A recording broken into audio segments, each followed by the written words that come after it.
So again, a warm welcome from my side. My name is Ian Simpson at Bitcoin Suisse, and this is actually our fourth session together with the Crypto Valley Association, focusing on our quarterly publications, Bitcoin Suisse themes.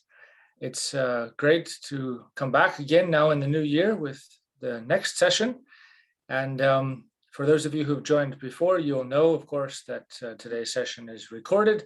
Will be uploaded later on the Crypto Valley Association YouTube channel. And we'll be diving into the topic in just a few minutes. Questions are always welcome, of course, in the chat. So feel free to drop those in, comments or whatever. Today, we'll be looking at our latest publication from Bitcoin Suisse Themes, Privacy in the Era of Cryptocurrencies. We published this actually before Christmas, but now we come with our discussion and presentation in the new year. And to do that, we'll turn to our head of research, Dr. Marcus Dapp, who will dive into the paper and some of the topics that it covers. And then we'll finish up with a panel discussion with Marcus and two guests, Costanza Gallo from Swarm and Sebastian Bürgel from HOPR. So with that, we'll turn over to Marcus and he'll dive into the presentation. Thanks a lot, Ian. Good evening to everyone. Glad so many people are interested in the topic of privacy in the cryptocurrency area. I think it's a very important topic. So give me a second to arrange my windows and share my screen, of course.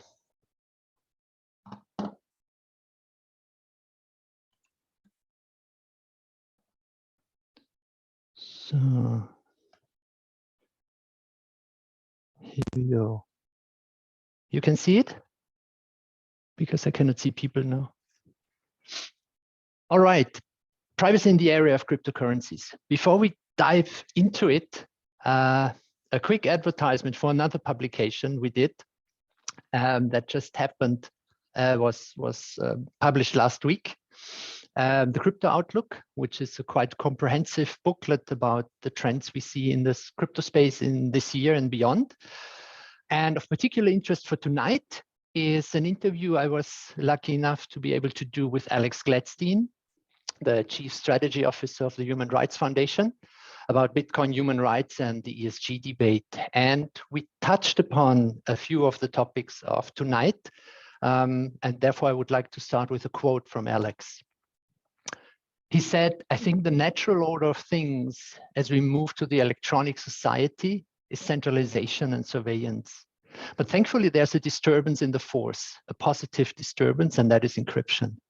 The ability of people to communicate privately with one another using code in a way that could not be spied on by even the most powerful government. That made a massive asymmetry and helped shift power back to individuals over time throughout the last few decades. And now it's like superpower." So Alex is obviously coming from the human rights side. He's a very engaged activist and fond promoter of Bitcoin.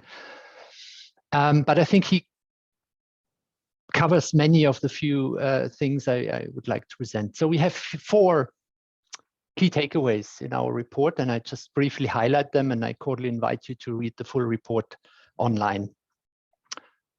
Number 1, money and privacy are intimately connected. Let me explain. This I'm sure you have seen before. These charts showing how much data is actually produced in an internet minute. And it's a lot. All the social media platforms, images, videos, you name it. It's a lot of information, a lot of data. And most of it, a large extent of that data is personal data. We upload stuff about ourselves, about our relations, professional or private, other people, etc. And you know, it's only a few years ago where this huge data scandal happened with Cambridge Analytica, and it's almost nearly forgotten. And we still continue. So because it's so comfortable, you know, you can, instead of creating a login and a password anew for each new website, these nice places allow you to sign into new pages just with a click or two. And of course we do it. And of course they get hacked and data leaks happen on a regular basis. There's a website called Have I Been Owned, Pawned? It's written PWNED, collecting this information, and you can actually go there and enter your email address and check on which websites your email address has been, or your login has been pawned, as they say. And the number shows 11, nearly 12 billion. So there's a pretty good chance your email address is there as well. So check it out. The other thing when welcoming people to the Web 2.0 is money is also personal data. And of course, we have quite, let's say, modest or innocent ways of collecting data in Switzerland. Many of you living here know these. Then literally everybody has credit cards, one or more these days, because without them, it's nearly impossible to do anything useful on the internet, right? That involves money. And then, of course, Swiss people have Twint, which is this payment processor that is widely used also on the internet, of course, which is sort of an equivalent to PayPal. And for PayPal, I'd like to show you something very interesting. I recorded a page from their website. Let me show it first and then explain what you see. It's a list of third parties with whom personal information may be shared by PayPal. And it's an official page. And I'm just scrolling through it. So you may guess, it's 600 companies. So the transactions you do through PayPal, the data of these transactions may be shared in part or complete with up to 600 companies on a regular basis, which is quite a lot, 600 companies.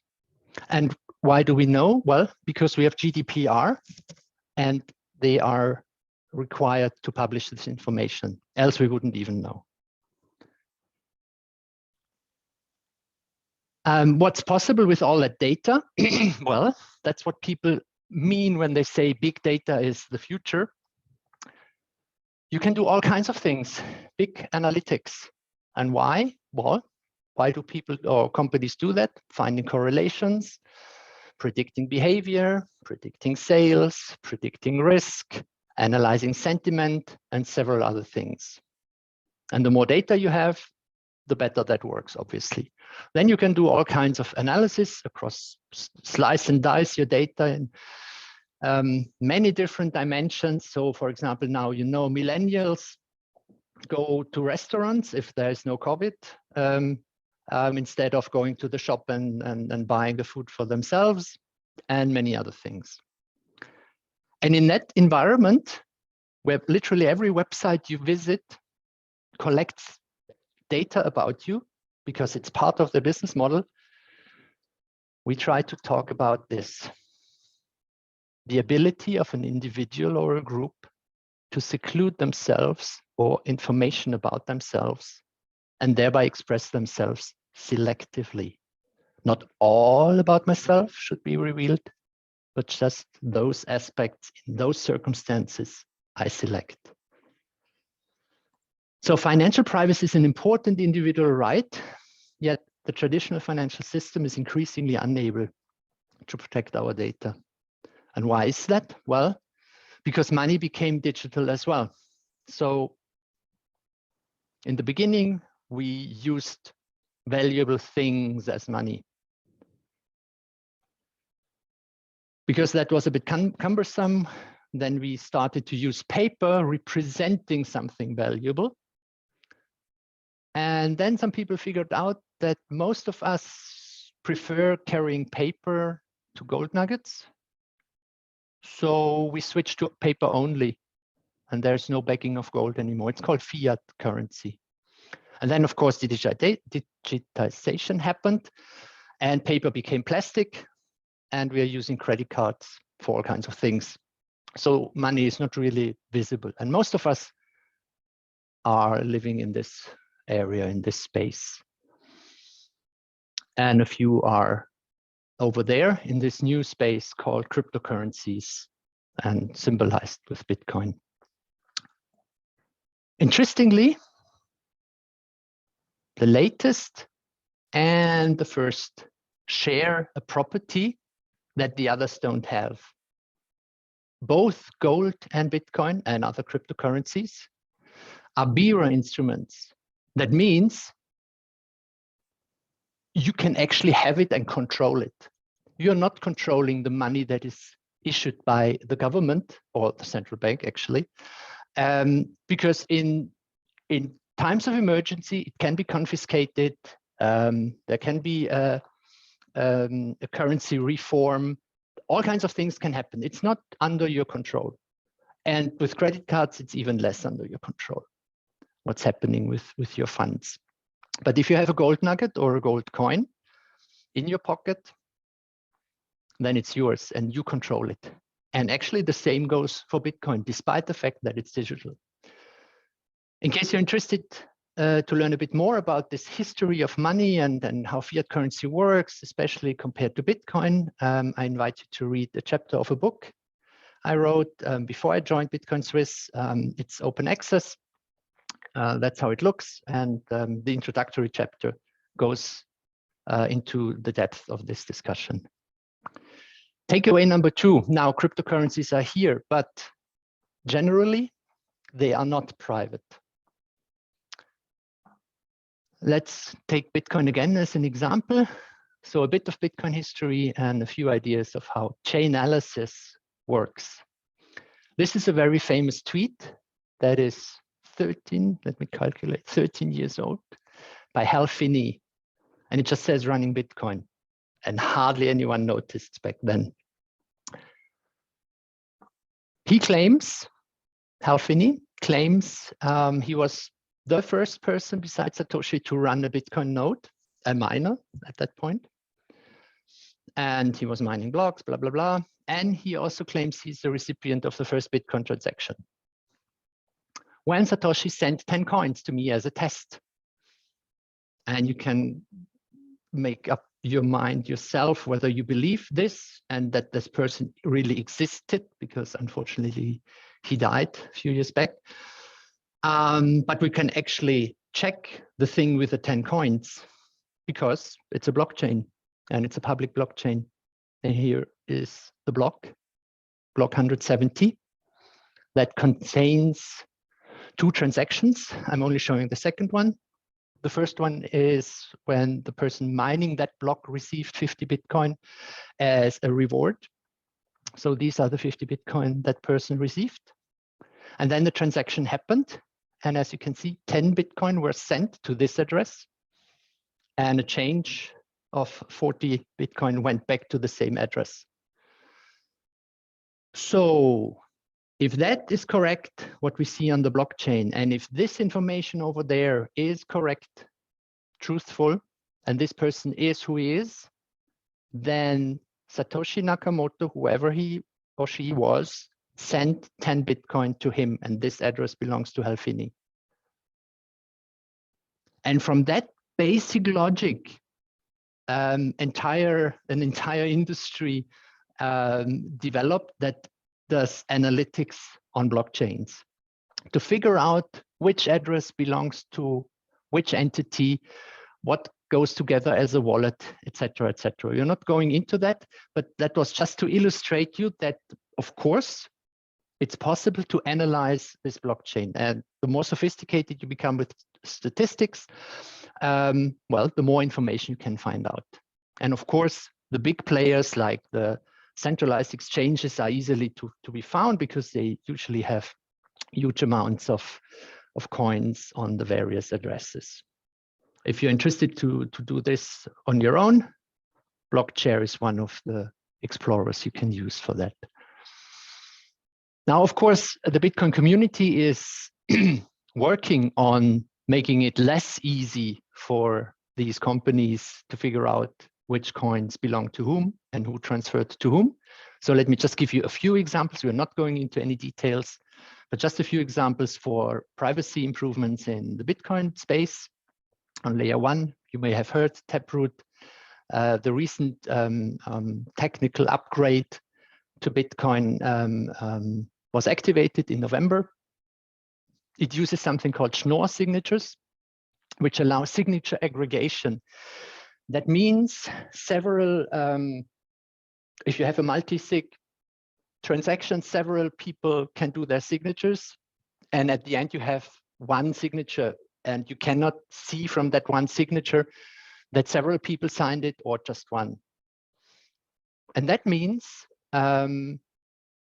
compared to the status quo at the moment, where on the Bitcoin blockchain, you can distinguish a multi-sig transactions from a Lightning transaction and normal transactions, with Taproot, you are not able to distinguish these different transactions anymore. They all will be looking the same. Some more obscure technology called MUST allows to evaluate scripts off-chain. And when the transaction takes place, not the entire space of possibilities will be revealed like it is today, but only the path that was taken through that complex script is revealed. So that's also a privacy preserving measure. On layer 2 in Bitcoin, we have the Lightning network. And Lightning transactions are payment channels, or happen in payment channels, I should say. And they happen offline, off-chain. So there's no record on the blockchain except the start or the opening of the channel and the closing of the channel. And although it's kind of off topic for tonight, there's no mining happening too, because that's the other big discussion in the Bitcoin crypto space, energy consumption. And a third approach to improving privacy is our social protocols. So coin joins and coin swaps are the most, I'd say, important ones at the moment. We are not going into details. Simplified, it just means several people pool together their inputs, and a clever mechanism mixes them. And so you don't know which output belongs to which input anymore. There are differences, of course, between coin joins and coin swaps, but that's not important. Just to understand, you can mix transactions if you pool together with other users, and then it's becoming much more difficult to analyze what belongs to whom. So why cryptocurrencies like Bitcoin were invented in part to protect individual financial privacy. In practice, they are highly transparent payment systems, and it takes an effort on the side of developers and on the side of users to keep the level of privacy high. So people were thinking about other things, and so privacy coins were invented. And they can help to a degree. And again, I'm not going into the technicalities of it. It's quite hardcore. Two examples, Zcash and Monero, both conceal, hide the sender address, the receiver address, and the amount and the balances. So the amounts transferred and the balances of the addresses. While Zcash is an opt-in system in that sense that you can choose whether your next transaction should be shielded, as they call it, or not. And they were the first using so-called zero-knowledge proofs to do that. Monero is, brings in much more rigor in this. They have a policy of enforced privacy by default. So everything is switched on. There's no opt-in. If you choose Monero, then you get the full package, so to say. And as this small cartoon shows, sender addresses, receiver addresses, amounts transferred, and they're even messing with the IP protocol beneath to make sure that as little information as possible is seen from outside about individual transactions. There's a lot of cryptography involved. It's very hard to do these things. And of course, they're not necessarily very easy to use. Therefore, privacy coins can help, but not always as completely as one might assume, because it also depends very much on how you use them. The fourth takeaway is a different area. government and corporate digital currencies will be coming soon. Well, the corporate digital currencies will not come soon. Libra, then called Diem, is now dead in the water, so let's not waste time talking about them. The CBDC tracker, on the other side, shows quite some activity on the side of central banks / governments around the world, looking into the advantages of getting their money, their fiat currency systems digitized, fully digitized. One distinguishes between so-called wholesale and retail CBDCs, again, central bank digital currencies. Wholesale means it will be used solely between banks for settlement between banks, which is a different set of requirements, and also in terms of privacy, because mostly it's aggregated numbers. And the second group are so-called retail CBDCs that link banks, central banks, to citizens.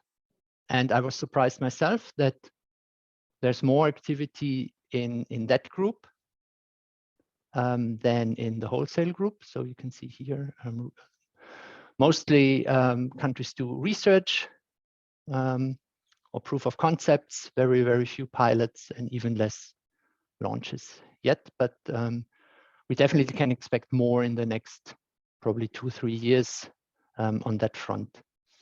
So CBDCs and corporate money may pose serious challenges for financial privacy. And I'd like to give a few arguments in favor and against. So I mean, of course, there are advantages in having CBDCs, and the advantages mostly play out and strongly play out for the banks themselves, central banks primarily. They are, of course, faster and cheaper. Like everything we do when we digitize it, it becomes faster and cheaper. It helps to be more effective in policy making. You can target groups and individuals. Specifically, if you go for retail CBDCs and you say every citizen has an account with the central bank, then of course the central bank knows everybody because of the accounts, right? And then you can combine with other information you have, work status, family status, all kinds of things. So you could do personalized taxation, for example. And it's easier to introduce unpopular measures as well. For example, negative interest rates. And why? Because citizens have no way to escape anymore, because cash will of course fade out when we move to central bank digital currencies. That's the idea of the whole exercise. Which, by the way, renders bank runs impossible, because there's you cannot run anywhere and you cannot get your money out of the bank because it's this digital thing and there's no physical representation left.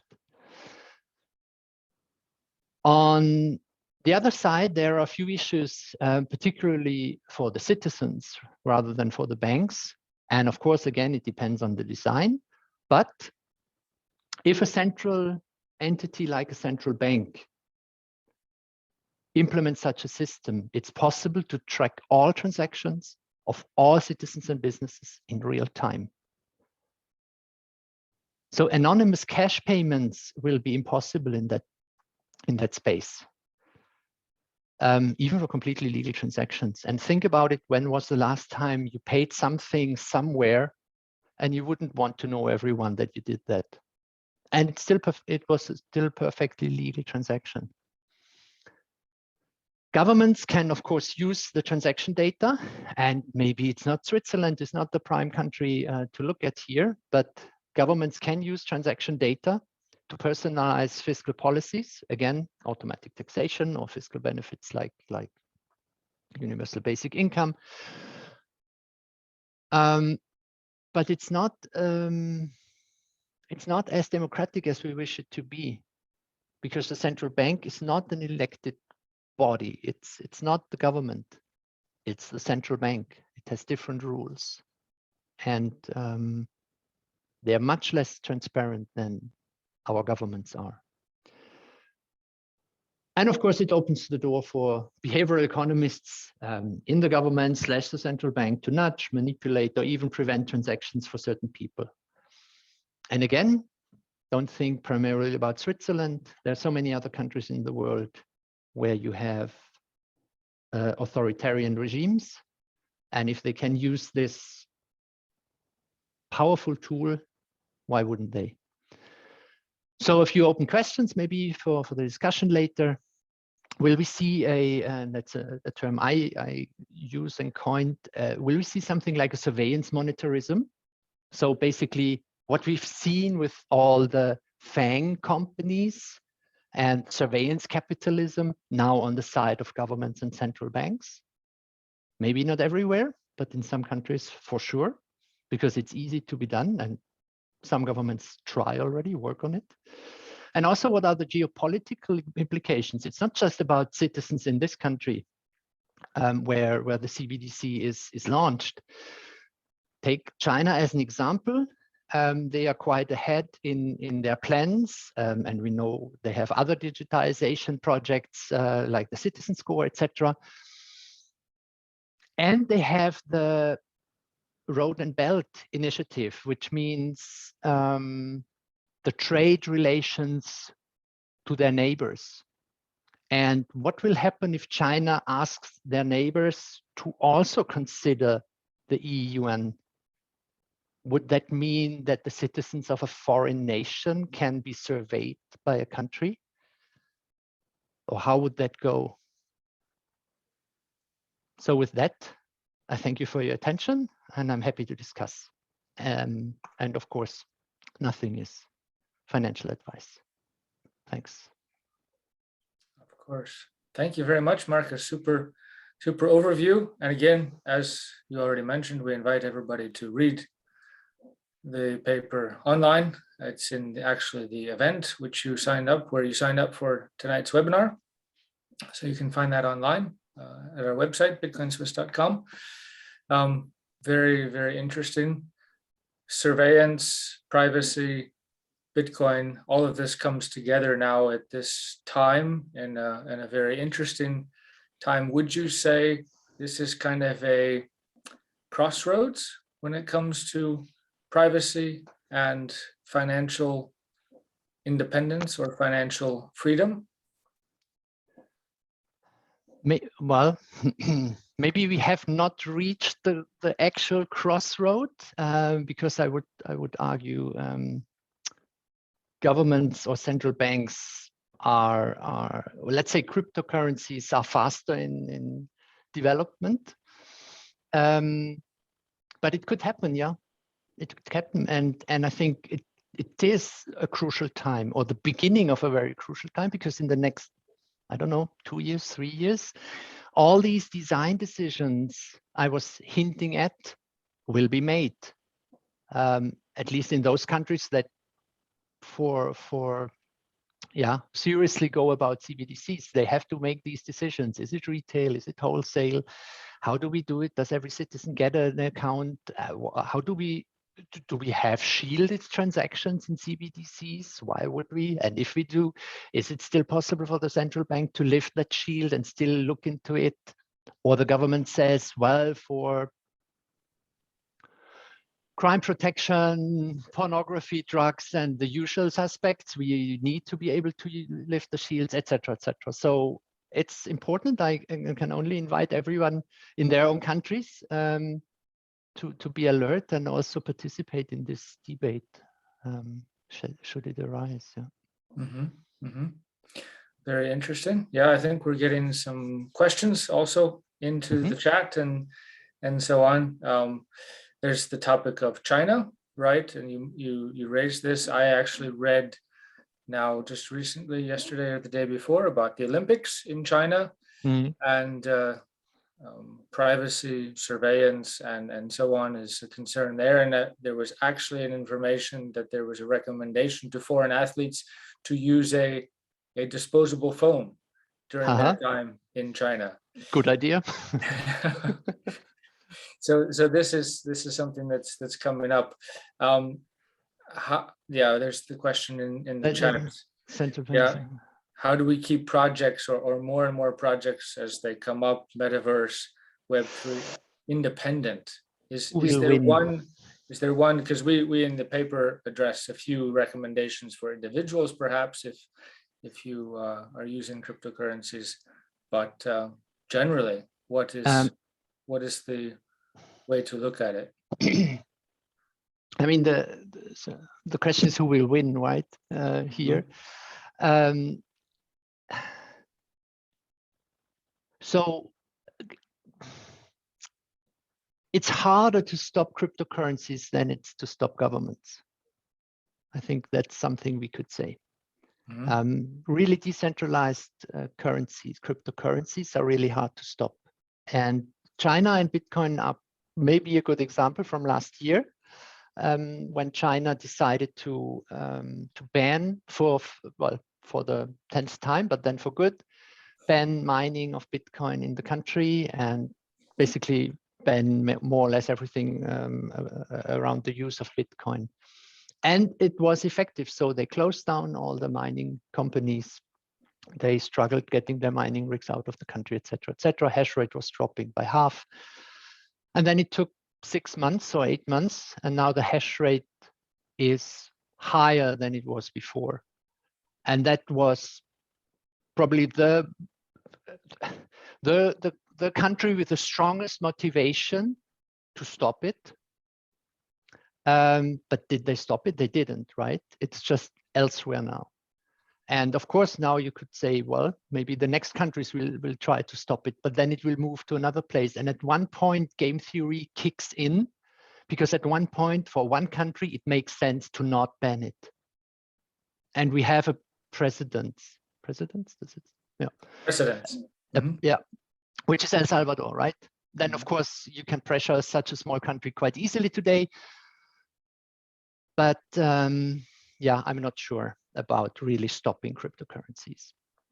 Whereas in the case of CBDCs and governments, at least in the countries that are democracies, it should be possible to have a very, let's say, a very intense debate before decisions are made. At least I hope that is the case. So to the question who will win, both can be there in 5 years. CBDCs in those countries where they made it because of authority or because of agreements, and the cryptocurrencies are not going away, so they will be there as well. And on the topic of who will win, or is there actually a winner, there's the follow-up question: in the long run, do we see a coexistence of CBDCs and crypto? Is that where we're heading, at least in the short term? I mean, it depends how central banks will finally decide how they live with cryptocurrencies. As I said, I think they will not go away because it's impossible. It's right. It's a decentralized. I mean, those that are really decentralized with the users, the miners, the nodes. You will not be able to stop them. And then the question is, as a country, do you simply ban the use of them and force everybody to use your currency, or will you try to figure out some way of accepting them and integrating them? And of course, on the other end of the spectrum, if a country is really very forward-leaning in the crypto space, they could say, well, maybe we have also advantages when we embrace certain currencies because of the properties they have, also the monetary properties, and maybe it makes sense to use them also for our purposes. The central bank needs reserves, and it's not completely outlandish to think about putting cryptocurrency, particularly Bitcoin, into your reserves as a country. Yeah, next to your gold bars, maybe. We'll see. We'll see. For sure. You had one great example, if I just can refer back to our event last week, where we presented the Outlook report from Bitcoin Suisse about why privacy with the cryptocurrency Bitcoin is very advantageous for somebody in a place like El Salvador. Yeah, exactly. I mean, Yeah, we haven't don't touched think it about that, exactly. yeah. We haven't touched this tonight, but financial inclusion. And I can again invite everyone to read the interview with Alex Gladstein, 1 hour. It was really, really very illuminating. So he says that Bitcoin is the only currency today that really fosters financial inclusion. And he gave a very, very nice example, I think. So imagine El Salvador is a country where 70% of the population is unbanked, and a quarter of their GDP comes from remittances. So remittances are payments from family members who live abroad in the US or elsewhere, and they send money home every month to their families, $100, $200, small amounts, but a lot of small amounts. So how does that work? Well, you need one of these money transfer agencies like Western Union and MoneyGram and what they're called. And so the sender has to pay quite a considerable fee. And then the recipient has to go into a building, an agency's office, to collect the money, right? It's cash. And guess what? People in the neighborhood know these places where people enter with empty wallets and come out with full wallets, and they get robbed regularly. So there are gangs around this system because it's obviously easy to target individuals whom you know just left the building and have more money in the wallet than they had when they went in. And then contrast this with the same person sitting at home in the safety of their home with a mobile phone, and they receive this amount of money directly on their mobile phone without anyone knowing, not even other family members, if that's also something that's useful. So that makes a huge difference, right?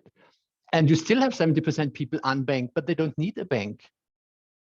So, and El Salvador, we will see how that plays out. They made the first step. They onboarded, I think, 3 million people in 4 or 5 weeks onto Bitcoin or Lightning, I should say. And let's see, there are many more countries that are dollarized around the world that get a lot of remittances from abroad and suffer similar problems. So let's see. With that, I think we'll save any more questions in the chat and now open up the discussion a little bit more. I'd like to welcome our 2 additional panelists for wider discussion. First of all, Sebastian Bürgel from HOPR Association. He has spent some time in Crypto Valley in Switzerland before traveling, I think, to my home country, the States, and coming back, which is great. And HOPR is working on privacy as well in a unique way. I'll let you maybe explain that in 1 or 2 answers a little bit later. We also have Costanza Gallo with us. She works with Ethereum Swarm.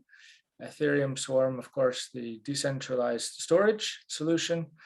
And yeah, we're going to open it up, not only monetary privacy and some of the things which you highlighted, Marcus, but then a little bit wider. And my first question, if I can just throw it out to all 3 of you, is now we are here in 2022. Privacy is obviously a hot topic or is a topic. In the era of cryptocurrencies, as Marcus highlighted, well, some things in crypto are more private, but not necessarily in some ways. Is it a net positive where we are today with what crypto and its technology has brought? Or is there still a long ways to go? Or have we even maybe taken a step backwards if we think about now crypto maybe piquing the minds of central bankers to develop a central bank digital currency, which can now survey us all the time, anywhere we are, whatever? What would you say? Net positive, net negative? Sebastian. Yeah, I think my little bit sad answer is it's so far. Let's start with the positives, right? So we are so early on that we are fine, right? Like, I think there's so few people engaged that, it doesn't matter. It's good enough. Like, you and me don't get exploited all the time. If we keep the status quo of the systems and the technology that we have, we will end up with a privacy nightmare that is worse, and I mean much worse, than the Web 2 is today. So we have all these ledgers and public permissionless infrastructure, which is open for anybody, which is great. But at the same time, it has again not been built with privacy in mind. And as such, the potential for data harvesting and for exploiting the individual, which might not know what's going on, is much bigger than it is on the Web 2 today. So again, if we deploy this infrastructure to the masses, going to be definitely worse than a net negative. Mm-hmm. Costanza, do you have a point of view on that? That was actually an excellent point, Sebastian. Thank you. I want to be optimistic. Like Sebastian said, we are still so early on that like things are better done than perfect, and it is. I mean, we have a very long way before things are going to be perfect, and privacy will be perfectly implemented. But even today, if we look at what's happening in the ecosystem, there are so many new protocols that are being developed to protect financially users, to protect their privacy and their identities. So yes, like today, a skill hacker can get my Ethereum address or whatever, but thanks to the development and where we're going to, I don't think it's going to be a long time before it will be a full net positive with no drawbacks. Mm-hmm. So technology is still moving forward fast enough that it can get us to a better position. Yeah. Yeah. Would you agree, Marcus? Yeah, I think that that difference in speed is there, and it will stay for probably forever. I mean, the question is, will regulation, how to say, prevent certain directions of innovation for the fear of what's possible if we go that route? And it's interesting. So, for example, it's interesting that projects like the privacy coins are, of course, not endorsed by anyone in the banking system, because either they regulate or they are regulated and they cannot endorse them. So it's really niche. Bitcoin is different because, as I showed, it's this public ledger, and you can look and you can do all kinds of things and audits. And like Sebastian was saying, it could be much worse depending on who is controlling the ledger, basically. But it's interesting because if that infrastructure is there and running, nobody prevents developers in coming up with new ideas and building them into the existing infrastructure. And then you have this infrastructure already. It's there. It's used also by let's say traditional finance and different groups in society. And all of a sudden, it's also difficult to figure out who is sending money to whom. That's much harder to stop because it's gradual, right? Whereas a project like Monero that says everything is like 100% private, it's a bit like Facebook going Meta saying, we do a virtual currency for everyone on the globe, 2 billion people, and every bank goes, whoa, stop that. And what happened? It stopped. So maybe they should have tried with loyalty points and call it differently, but missed the chance. So let's see if the cryptocurrency projects can surf under the radar long enough. So we have to slide along under the radar until things get to a widespread level of adoption. And that, I was just going to come back to that. You showed on one of your first slides, Marcus, the social logins, Facebook, Google, whatever. Now it's I have to say, it's so easy to use something like that.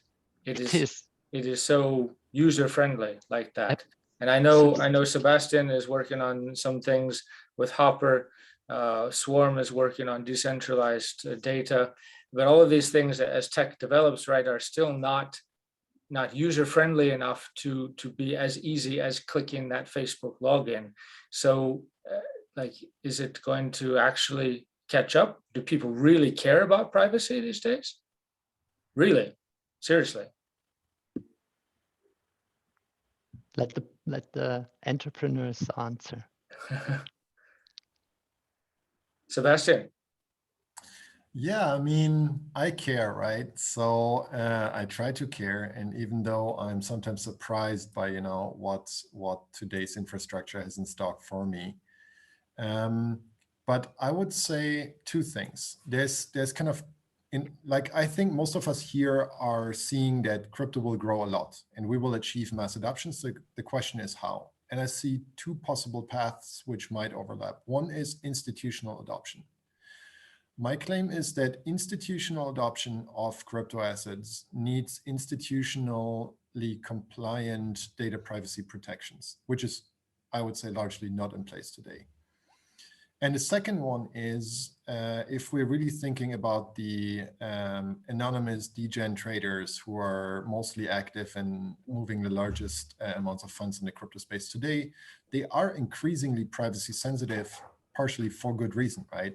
If you're a founder of a DeFi project today, there's a huge risk on compliance, on regulations. You basically cannot play around, especially if you are one of the unlucky ones that happens to be born in North America, right?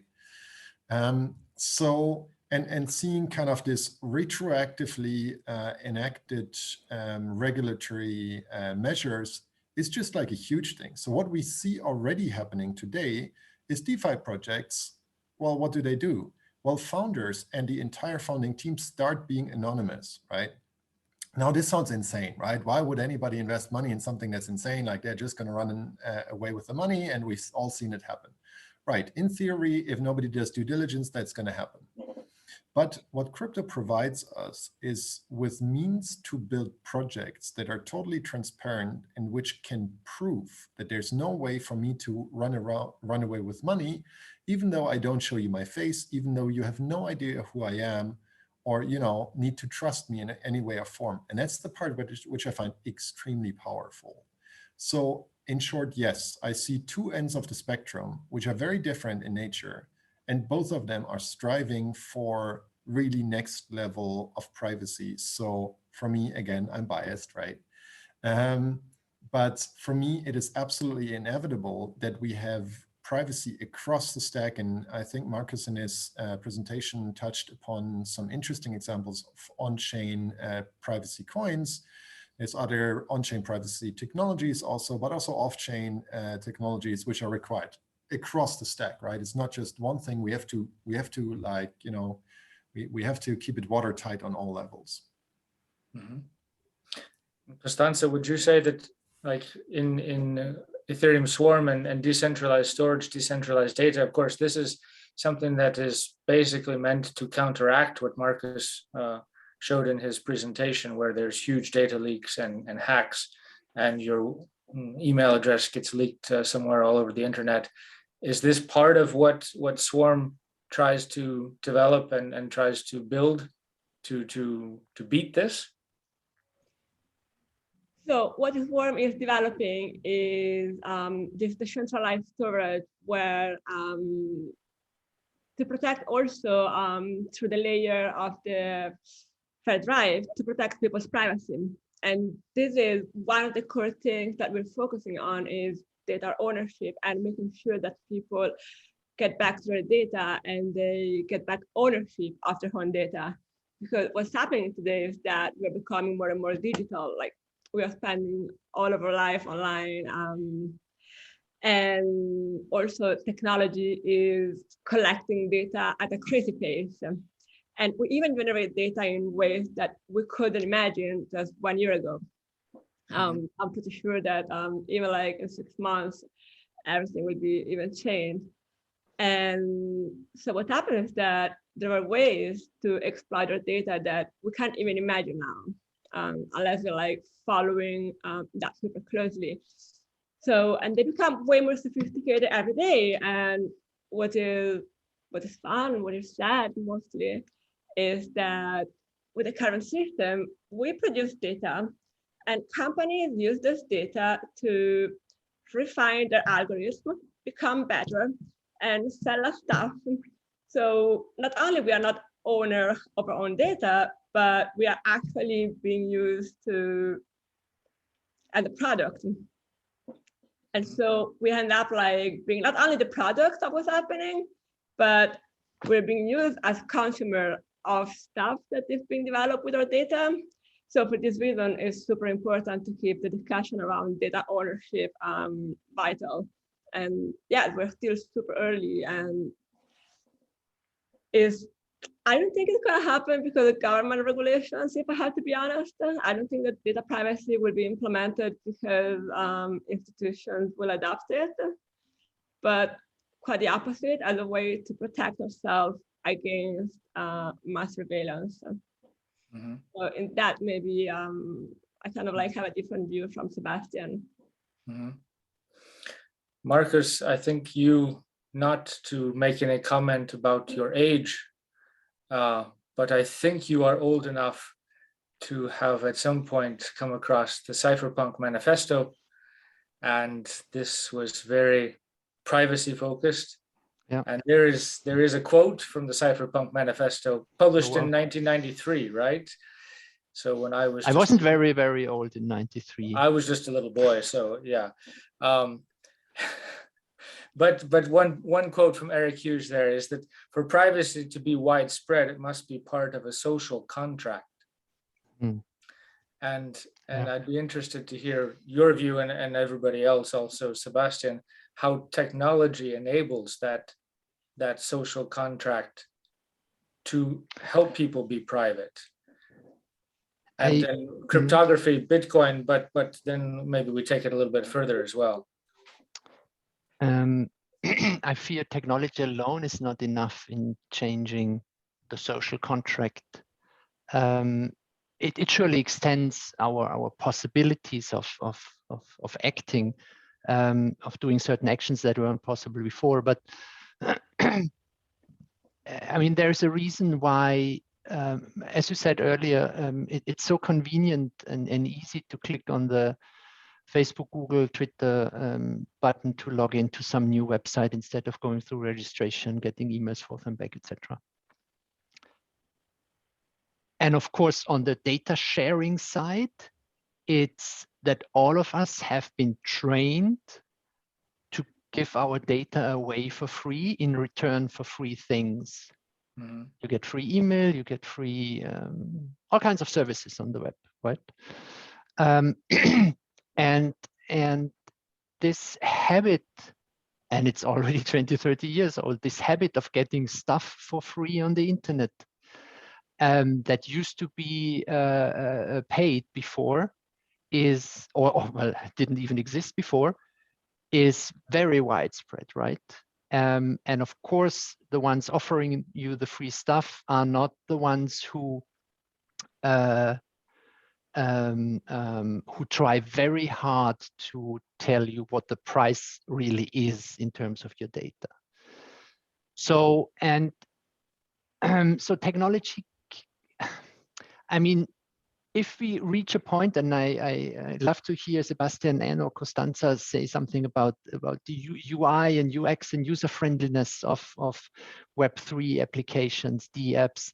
When we reach a point where I can, with a few clicks, but still be the owner of my private keys, but still with a few clicks, join somewhere and use stuff, and it feels not much different to anything we have today, then people may switch over, but not because in their head they change the social contract and say privacy, and they wrote it in 93, and I've not lived then, but it's still important. I don't think that will happen, but if the level of comfort is at least similar, then I would be more hopeful, and that's me going through loops to run open source software privately and do without a lot of things just because I believe that's more important. And so I do without comfort, but the majority of the people, yeah, they love to have things in an easy way, and it's understandable. But yeah, let's hear what people think about making So Web3 easy. Free for is everyone. kind of the social contract that people have unfortunately gotten used to. Sebastian, is there a way out of that? Yeah. Free as in freedom. It's a right free you have to refer to. Yeah. So I think it's not just about the social contract, but I think people, at least in these days, are unfortunately maybe a bit more simple-minded that the best UX wins. And why is that unfortunate? Because it brought us into Facebook, into Google, into the privacy hell of the Web 2. Why am I hopeful? Because as I see the Web3 movement growing and getting what some people might call ridiculous amounts of funding, we see the values of self-custody of not just money, but also data, how Costanza was very, very nicely showcasing, for example, with Swarm, right? These are deeply ingrained values in the Web3 ecosystem and everything that it grows. So I think that we will manage to build applications that are simply superior to traditional applications. Because actually, many times we think, hey, decentralization is just crap UX. No, you know what is crap UX? It's the plastic money that Marcus showed in his slides. That is crap UX. If you're trying to book yourself with an international airline from a first world country in Switzerland, an airline ticket, that is just a nightmare, and Bitcoin is better than that today, right? So what does it take? I don't think it takes like, a social contract that needs us to rewire our collective brains. I think it needs the best UX people on the planet to work on this very problem. And here's why I'm very hopeful and very positive. Who the hell wants to work in the year of 2022 for a bank? If you can work for Web3 startup, company, like everybody is here. I do think the smartest brains of our time are working on this space to fix this very problem, to build like this trick that just gets people hooked to technology that must win. So yeah, we will totally get there. It will still take time because unfortunately UX is something that just takes time, right? It took Facebook a number of years to be really useful. So we're going to get there. Like partially we're already there, and the rest we will definitely make. That's a very optimistic take. Following on that and just branching out a little bit, because now we talk about, well, data and privacy and money, but so we talk about free, right? Now, Bitcoin works to a large extent because there are financial incentives. There are incentives which help people to do things which they wouldn't do for free, but they do it anyway. And I'll give you a chance, Sebastian, to talk about HOPR for just a minute, because this is an incentive system built in to the protocol, but then there are some technical innovations behind that. And then maybe we come back to other technical innovations helping privacy. Can you explain proof of relay and so on? Oh yeah, okay. I'll try to keep it brief. So Marcus was showing really great solutions for on-chain privacy, right? Monero, Zcash, a bunch of others. And this is cool, but it is not solving everything. As I mentioned earlier, it's really about the full stack that needs to be private across the board on all sides. And what is not solved so far is the data transmission. If you submit a transaction from your Monero wallet, from your Bitcoin wallet, from your Ethereum wallet to some other place, that is stuff that needs to go across the internet, right? If you are sending data into like Swarm, if you're requesting data like from some other Swarm node, in the same way, right? It's not money, it's actual data, and that stuff needs to go across the internet one way or another. All these decentralized technologies need to send data, and that data is visible to your internet service providers and a bunch of others out there today. So basically what we add with HOPR is on this transport side, on this most fundamental layer of how data gets from A to B, right? From me to Ian, from Constanza's Swarm node to Marcus and so on, to add privacy to that so that nobody knows from where data is coming and where it's going. And this is really kind of at the most fundamental layer, something that is required for all sorts of applications on the Web 2, but even more so, as I was referring to initially, on the Web 3, where, I sometimes say the Web3 is anarchy. You cannot rely on, regulators to have your back, because there's kind of pseudonymous kind of other peers on the network that you don't have any contractual relationship with. And that's why technology must fix these issues. So how do we fix it? Instead of me sending data to Ian directly, it's being sent through a peer-to-peer network where data is hopping around, and these relay nodes are hopping this data on. That's what the name HOPR should kind of relate to. And by doing so, these node operators are providing privacy for Ian and myself. In fact, Ian and myself don't even need to know that we're talking to one another, right? I'm just sending data to some other servers, for example, a Bitcoin node. I'm requesting data, for example, from this Bitcoin node to give me my balance. And yeah, and that's incentivized in this peer-to-peer network for all the parties that are relaying data, and again, providing privacy for Ian and myself, are getting rewarded in a token for doing so. Mm-hmm. That's, in a nutshell, what is going on there. Mm-hmm. And I think that's a really interesting innovation, as you talk about some layer that people don't think about necessarily. Just turning back to Costanza, so I don't know if you are talking to HOPR or not, or to others about those, shall we call them, weaknesses in what Swarm might be doing, or is there some other part of what Swarm is developing that is linked to privacy around that actual transfer? Yes, that was super interesting. So I will contact you later.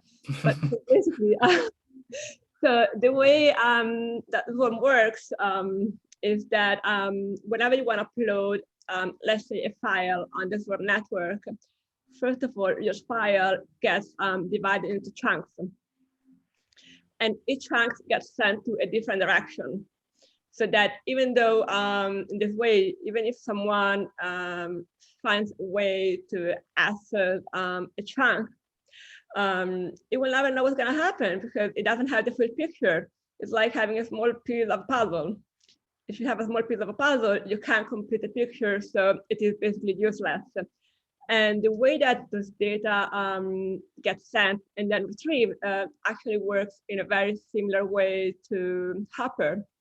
So with I'm not sure whether you use maybe the same protocol, the Kademlia networking, where let's say that I want to send data to Marcus, but I don't know Marcus. So I will send the data to Ian because it's closer to Marcus. Then Ian's like, I don't know Marcus, but I know Sebastian, and maybe he will know something. So Sebastian will send the data to Sebastian.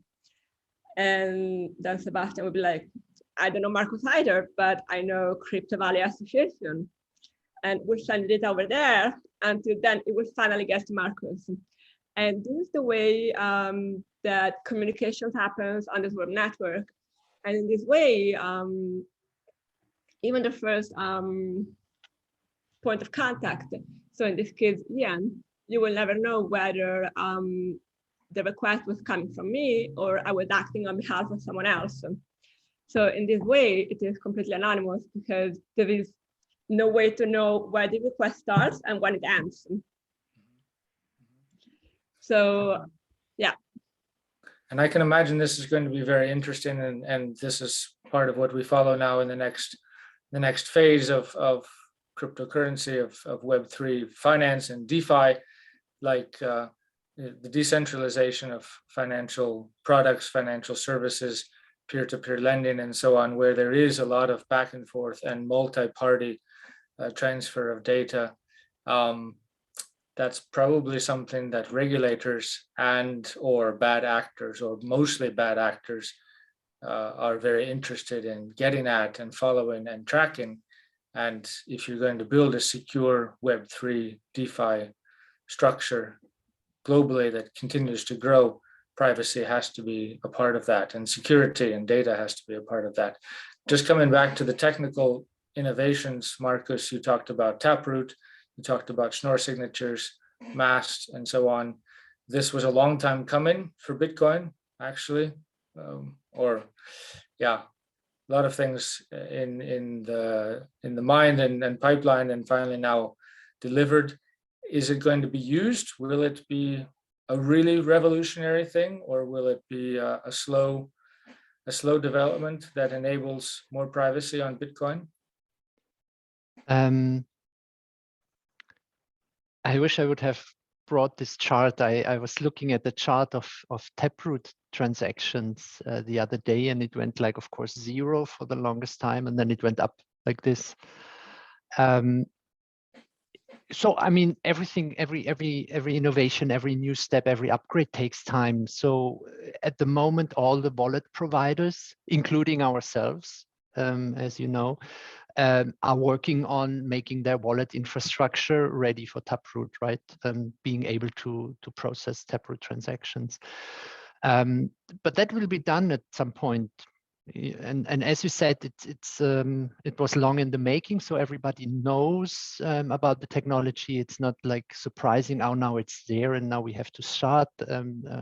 All the wallet providers were starting before it was activated because they knew it will be activated since summer. And then it's like with everything, every upgrade, you have to get it to the people, and it has to be at least as comfortable and good as before. And now I may need some technical support from you guys, but I think Taproot transactions are smaller than the normal ones and therefore should be cheaper, but I'm not 100% sure on that one. But I think it's the case. So there would be a natural incentive to use Taproot transactions, because I have something like 11% fee reduction in mind, but I have to check that. But stuff like that, you know, it's like what Sebastian was saying. It's not just doing the same thing we know from before, but making it better and cheaper and faster as well, on top of all the decentralization benefits we value so highly. So yeah, I think it will come. Yeah, definitely. It's just a matter of getting the technology updated everywhere, and then people will start using it. Yeah, I'm pretty confident. And Sebastian, on Ethereum, is privacy moving forward as fast as Bitcoin? Yeah, I mean, there's some interesting developments. I would say comparing the two ecosystems, I have a lot of respect for Bitcoin, first of all, not just for being, you know, the godfather of it all, but also for like a lot of solid fundamental developments. But and I think that's not a big argument. It's not moving the fastest. So I think the privacy innovation that we see, like, and I now mention on-chain privacy innovation that we see on top of Ethereum, is definitely moving like way faster than on Bitcoin. So just to summarize some of the latest things that are going on there's mixers, right? So Marcus talked about CoinJoin, which is actually, if you think about what it does, it's like a really fairly primitive mixer. So on Ethereum, we have something that is more advanced than that, which is called Tornado Cash, which is a mixer which is now in its second iteration, like really providing a lot of privacy on chain. We are seeing also like fully private EVM, so this Ethereum compatible chains, which have privacy baked in. We're seeing a lot of this zero knowledge technology being deployed into production this year. And it's really amazing if you're thinking about it. This is like not even applied, but theoretical maths that has been in the making for decades, and is now reaching its, now actually kind of last year and this year being deployed into production. It's like a massive, massive thing that is happening there. And yeah, there's some of these which are not just more private, but also like at least 10 to 100x way cheaper than layer 1 Ethereum. So I would say it is on the Ethereum ecosystem, it's definitely moving faster. And we're seeing really crazy privacy applications. And just, you know, to give one outlook, many times when I was talking to, you know, lawyers and also the regulator here in Switzerland, we were talking about, well, you know, what we can do and black money and white money. This whole concept will lose its meaning with the privacy technology that starts being deployed last year. We're having fully anonymous, fully private tokens that are being transferred, you know. So all of this on-chain analytics, which, you know, regulators are clinging on to, is going to be disabled. You know, people are deploying technology into production that is disabling all of these on-chain analytics. And it's great for the individual, right? So that is great for, you know, people that are unjustly prosecuted. And anyway, if we're looking at AML being the least efficient thing that you have ever seen on the planet, with, you know, having an efficacy of around 1% of stopping bad actors, that's just a joke that we even started talking about it. So now we have technology which makes this absurd regulations just totally redundant. And that's great. You know, it increases efficiencies on all fronts. I won't make any comment to that necessarily, but very, very interesting. And definitely, I think, yeah, as you say, not an argument that things are also moving very fast on Ethereum. We have 2 minutes before we wrap up. Next year, if I'm not mistaken on my math, will be 30 years since the Cypherpunk Manifesto. Are we, generally speaking, well on the way to seeing that come to reality for the individual, as you say? Maybe one or two last comments or feelings. We keep Marcus at the end. Sebastian, back to you. Yeah, real quick summary. I think technology like what Constanze is working on with the team at Swarm is super important in bringing decentralization. Decentralization is one pillar towards resilient infrastructure, which empowers the individual. The other one is privacy tech. Decentralization and privacy tech together will bring us everything that the Cypherpunk Manifesto was dreaming on. Mm-hmm. That's a pretty good advertisement for Swarm. Constanze, would you agree? We're well on the way towards that. Can I record Sebastian and use him for his Swarm advertisement, because it's amazing? No, yes. Also, while most people out of the crypto bubble don't care about privacy and are still completely out of it, there is more and more activists that are focusing on the issue right now, and that are trying to make it go mainstream, and that are lobbying towards, even at a regulation level, making a more playing field for privacy and for institutions and against state surveillance. So absolutely, yes. Mm-hmm. And Marcus, the last word to you. I think it will happen gradually and then suddenly. That means a lot of projects, a lot of innovation happens in all these projects, in these protocols, and it's a beehive, and it's really hard to navigate even for the people who are in the midst of it. I guess Sebastian will agree to stay up to date on what's going on in all directions. It's really hard. And if you're outside that space, it's even more, it's even harder. But then all of a sudden, 2-3 things pop up, and when they are combined, boom, you have something that was not possible before. And then you have it within months, and it's deployed, it's open source, everybody takes it, they copy it to other protocols, and it's there. But until that point, you just don't see it. Mm-hmm. And it's hard to anticipate today what will be the 2-3 things combined that will give the next boom in 18 months. It's really hard. But I think that's exactly how it will happen. It's gradually, and then suddenly, and then it's too late for anyone to stop it. Mm-hmm. With that, I think we're going to wrap things up. Thank you again to all three of our panelists. Great conversation, great discussion. Again, we encourage you to read the paper, which you find in the event where you signed up. Also visit us at bitcoinswiss.com for other publications, the Outlook report, which Marcus mentioned. We have our weekly wrap, our Bitcoin Swiss Decrypt, and fundamentals. So all of those things free to read online. And we'll see where we are in the next 6 months or a year. In the meantime, stay safe, stay healthy, as we say. And thanks again for a great event and great discussion, everybody. Thank you. Thank you very much. Mm-hmm. Thank Have you a good evening for hosting us. Bye-bye. Bye. Thanks for being with us. Bye, guys.